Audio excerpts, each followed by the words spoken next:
ये इस टाइम में इटावा बिदूना रोड जो बन रहा है उस पर आया हूँ। यहाँ किसान भाइयों की भारी तादाद में मीटिंग चल रही है, कहीं ना कहीं मुआवजा की मांग कर रहे हैं। और सबसे बड़ी बात है, इसकी अध्यक्षता संजीव किसान भारतीय किसान यूनियन के जिला अध्यक्ष जी कर रहे हैं। और सबसे बड़ी बात है, जब तक दुखी किसान रहेगा धरती पर तूफान रहेगा। आज अध्यक्ष जी की अध्यक्षता में जो मीटिंग हुई है, मैं सर से कहूँगा, आज पब्लिक आपके बीच करीबन यहाँ 5,000 लोगों की भीड़ है। क्या कहना चाहते हो, क्या संदेश दोगे जिला प्रशासन को, क्या मांग है आपकी, क्या है मीडिया के माध्यम से देश के सामने और प्रदेश के सामने रखें सर? ये जो इसका हाईवे का ना चौड़ीकरण हो रहा है, यहाँ किसानों को कोई भी मुआवजा नहीं दिया गया, न किसी धारा का या कोई प्रकाशन हुआ है, न किसानों को बताया गया है। इनके यहाँ ना लोक निर्माण विभाग ने पेड़ तक इनके काट लिए और ये समझ लो शासन का प्रशासन का रवैया एकदम किसान के खिलाफ है। तो जब किसानों को जानकारी हुई कि इस तरीके से ना वो पूरा नहीं, वो तानाशाही वाला सिस्टम है ना, वो चलाया जा रहा है प्रशासन और शासन के द्वारा। जब किसानों ने बताया तो यहाँ ये पंचायत हुई है और कल यहाँ पे इटावा से एडीएम और एसडीएम बरथना ने है ना मिलने का सभी किसानों को टाइम दिया है। 10:30 बजे कल वो मिलेंगे। अगर किसान उस बात से संतुष्ट होंगे, सेटिस्फाई करेंगे, तो इनका काम चालू रखवाएंगे, अन्यथा की स्थिति में ये काम हम सब बंद करवाएंगे। कहीं ना कहीं संजीव किसान जी जिला अध्यक्ष जी कह रहे हैं कि अगर किसानों को उचित मुआवजा अगर जिला प्रशासन देता है तो काम सुचारू रूप से चलेगा। और कहीं ना कहीं अगर प्रशासन ने इन लोगों को मुआवजा न दिया तो इस काम के विषय में ये लोग विचार करेंगे और धरना प्रदर्शन करेंगे। ये वही किसान है जो गाजीपुर बॉर्डर पर, सिंधु बॉर्डर और टिकरी बॉर्डर पर 13 महीना भारत सरकार से किसान बिल के ऊपर लड़ते रहे। अंत तो गत्वा भारत सरकार को इनकी बातों को मानना पड़ा और किसान बिल को वापस लिया था। वो संजीव किसान है और इनके पीछे पूरा जो टिकैत ग्रुप है भारतीय किसान यूनियन, ये इटावा के हैं। इटावा ही नहीं, पूरे प्रदेश में देश में ये जाते हैं।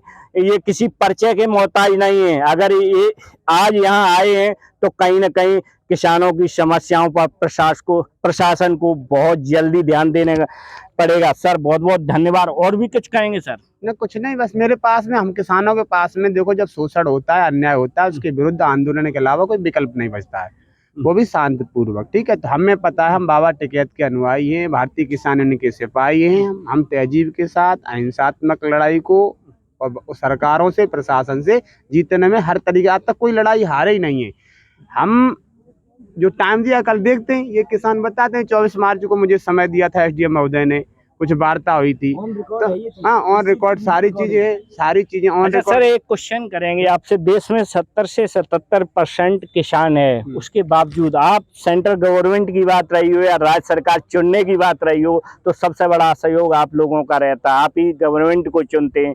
फिर आए दिन क्या कारण रहता है कि आप लोगों को धरना प्रदर्शन करना पड़ता है? आप ही सरकार चुनते हो, सबसे बड़ी आबादी हो देश के, फिर ऐसा क्या कारण रहता है जो सरकार से आपको लड़ना पड़ता है? कहीं गाजीपुर बॉर्डर, कहीं हमारा सरकार से कोई युद्ध नहीं रहता, सरकार की नीतियों से युद्ध रहता है। मैंने नहीं कहा कि सरकार मेरी आमदनी दोगुनी कर दे। हम लोगों ने, किसानों ने नहीं उसको वो दिया था बजट के, मेरी बिजली फ्री करना। हम लोगों ने नहीं कहा था जुमलेबाज से 15 लाख रुपए देना। हम किसान भाइयों ने नहीं कहा था इस देश के लोगों ने कि 1 करोड़ नौकरियां तो ही देंगे, सबको देंगे। मतलब ये जो वादा करके जाते हैं, बातें करके जाते हैं, उसकी कसौटी पे जब खरे उतरते नहीं है, तब हमारा उनको इनके जो है ना मैनिफेस्टो या घोषणा पत्र जो भी है ना, घोषणा पत्र जो भी, उसकी कसौटी पे जब खरे नहीं उतरते हैं, तब इनका है ना कान खींचना हमारा है ना, वो लास्ट वो रह जाता है। अच्छा सर, जैसे कि जो घोषणा पत्र बीजेपी ने जो 2022 में चुनाव हुआ था विधानसभा का, उसमें कहा था किसान भाइयों को विद्युत फ्री देंगे, बिजली आपूर्ति फ्री देंगे। कहीं ना कहीं चुनाव में बीजेपी सत्ता में पुनः वापस आ गई, लेकिन कहीं किसानों के लिए कोई बिजली फ्री नहीं दिया। अभी विधानसभा में अखिलेश जी ने नेता सदन से क्वेश्चन किया था माननीय मुख्यमंत्री जी से, क्या कहना चाहते हो? कहीं ना कहीं वादा खिलाफी है सत्ता में। न हम लोगों ने, किसानों ने, इस देश की आवाम ने न इन्हें 2019 में इन्हें वोट दिया था और न इन्हें 2022 में हमने बाबा जी को इस देश प्रदेश का मुख्यमंत्री चुना। ये गलत सिस्टम से, प्रशासन की ताकत से, ईवीएम के घोटाले से ये पहुंचे वहां पे। अभी क्या समझते हैं आप? कर्नाटक चुनाव जीत लिया कांग्रेस ने, लोग वाहवाही कर रहे हैं, अरे ईवीएम से चुनाव जीत गए। ये तो इनका फंडा है, कि अभी इसको ना राजस्थान में भी जिता दो, उनको गुजरात में चुनाव के वहां भी जिता दो, और जब 2024 के चुनाव हो केंद्र के, तब चुपचाप से ना केंद्र में अपनी सरकार बना लो, और अपनी सरकार बनाने के बाद में फिर जो महाराष्ट्र में किया है शिंदे के और उसके साथ में वैसा करके अपनी सरकार बना लो, फिर खरीद लेंगे। इन्हें पता है ये कितने खराब और नालायक और गंदे लोग हैं, इनकी तो बात का भरोसा है, इनके बाप का पता है। अच्छा सर, एक क्वेश्चन लास्ट क्वेश्चन आपसे है। जैसे कि मैंने देखा जब से बीजेपी सरकार में आई है, कहीं ना कहीं देश में जो उद्योगपति घराने हैं वो मजबूत हो रहे हैं, पैसा में बहुत आगे निकल गए हैं। चाहे अंबानी की बात हो या अडानी की बात, जो हमारा किसान भाई है कहीं ना कहीं जब से बीजेपी गवर्नमेंट सत्ता में आई है बहुत कमजोर हो गया है। आज ये स्थिति है, किसानों को अपने बच्चों की पढ़ाने के लिए फीस नहीं है। क्या कहना चाहते हो, सरकार की नीतियां कहीं गलत हैं सर? नहीं, नीतियां सारी की सारी आपको सबको समझना होगा कि देश में पूंजीवाद स्थापित हो रहा है, देश में ना तानाशाही स्थापित हो रही है, देश में संविधान को नहीं माना जा रहा है। 28 मार्च को इस देश का प्रधानमंत्री नई संसद का उद्घाटन करता है, राष्ट्रपति को दरकिनार करके बाहर जो जंतर मंतर पे पहलवान और वो सारे आंदोलनरत हैं जिनके साथ में उनका यौन उत्पीड़न हुआ, और वो जो जिसने किया है वो सत्ता के संरक्षण में रह के उसका है ना जो आंदोलनरत थे उनको दमन किया गया, उनको मारा गया, पीटा गया। डिक्टेटरशिप तो उसी दिन से शुरू हो गई, 28 तारीख को। इस देश के राष्ट्रपति को ना उद्घाटन करने का मौका नहीं दिया गया।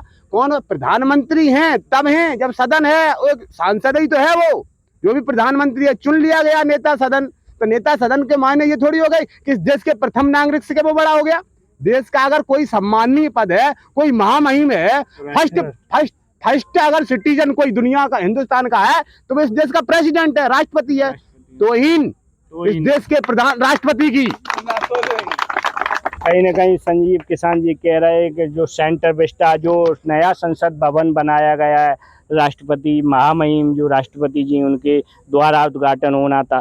अच्छा सर, बहुत बहुत धन्यवाद चैनल से बात करने के लिए। अब मैं ससुरन यादव जी से कहूँगा सर, जो सेंटर विस्टा 18,000 करोड़ रुपया करीबन जो भारत सरकार ने नए संसद बनाने में लगा दिया, अगर वो पैसा किसानों को दे दिया जाता तो कितना, जैसा कि एरोप्लेन नरेंद्र मोदी जी माननीय प्रधानमंत्री जी ने 2 एरोप्लेन जो करीबन 14,000 करोड़ के, और ये सेंटर विस्टा ऐसे करीबन 30,000 करोड़ के करीबन जो संपत्ति ये लगा दी है। और लोग बताते हैं जो पुराना संसद भवन है, पुरातत्व विभाग कह रहा है करीबन 200 साल कुछ नहीं बिगड़ेगा। क्या कहना चाहते हो सर?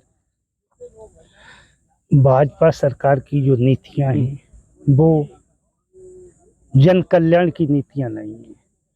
ये जो शासन कर रहे हैं तो ये पूरी तरीके से राजशाही शासन है।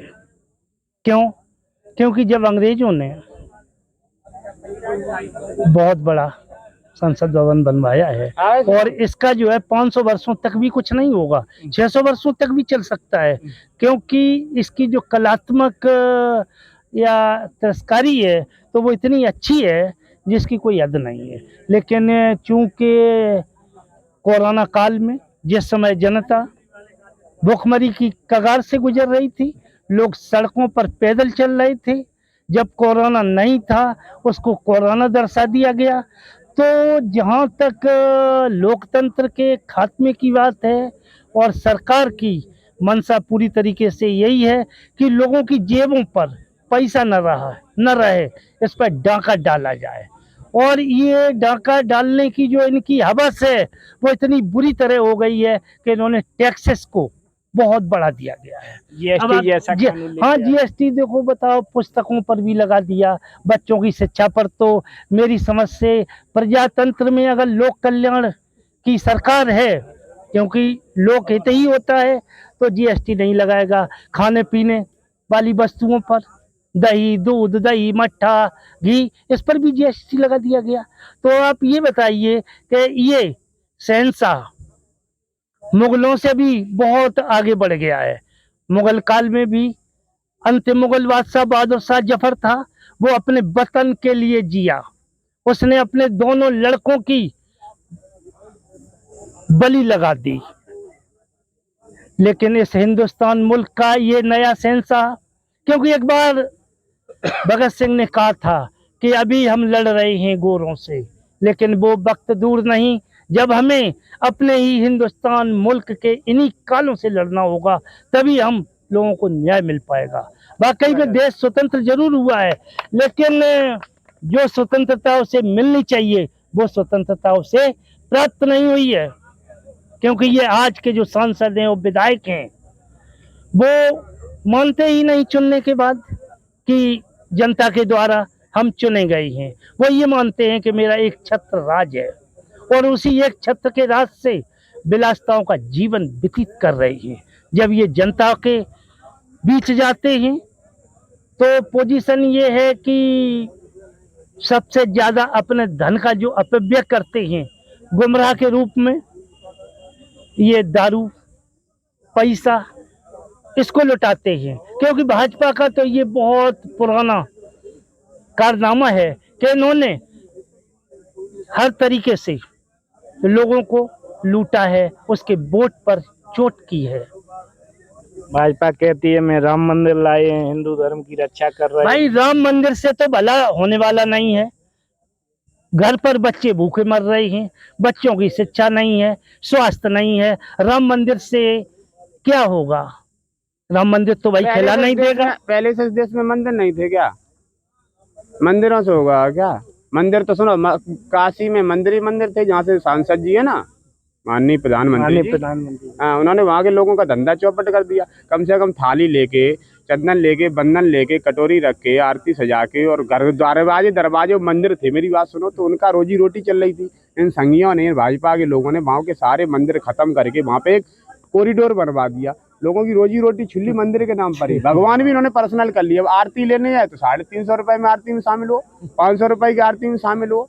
इन लोगों को समझने के लिए बहुत, सुनो, मैंने तो नहीं कहा था, हम लोगों ने कहा था ये कहाँ से फंड लाते हैं यार। हम लोगों ने कहा था जब नोटबंदी हुई थी कि 2000 का नोट चलाओ, 1000 का बंद करो।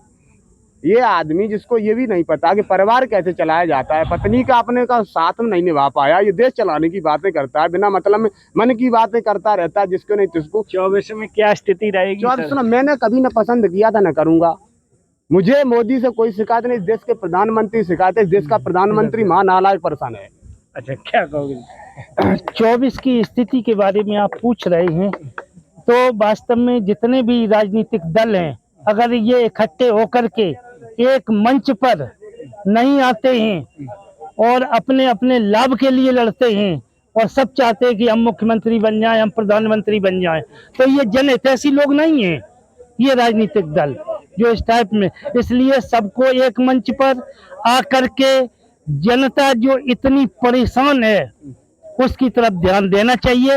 और मैं सारी पॉलिटिकल पार्टी से आग्रह कर रहा हूं, आपके 24 चैनल के माध्यम से कपिल भाई, कि आप हर कीमत में इस बात को ज्यादा से ज्यादा पहुंचाएं कि राजनीतिक दल अगर वास्तव में जन कल्याण की भावना रखते हैं या जनहितैषी हैं, तो अपने स्वार्थ को, अपने लोभ को त्याग करके विपक्ष की पूरी भूमिका अदा करें।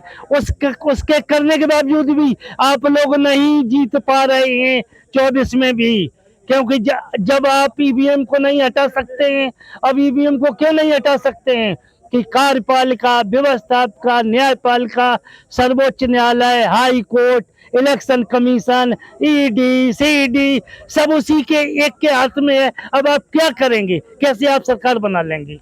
तानाशाही आप शासन। जवाब दीजिए। अरे पूरी तरीके से ये तानाशाह है भाई, हर तरीके से जनता के जो धरना प्रदर्शन है उनको बुरी तरीके से कुचला जा रहा है। लेकिन माननीय प्रधानमंत्री जी को तो जनता ने चुन के भेजा है। अरे बड़े अफसोस की बात है, आप कह रहे हैं कि जनता ने भेजा है।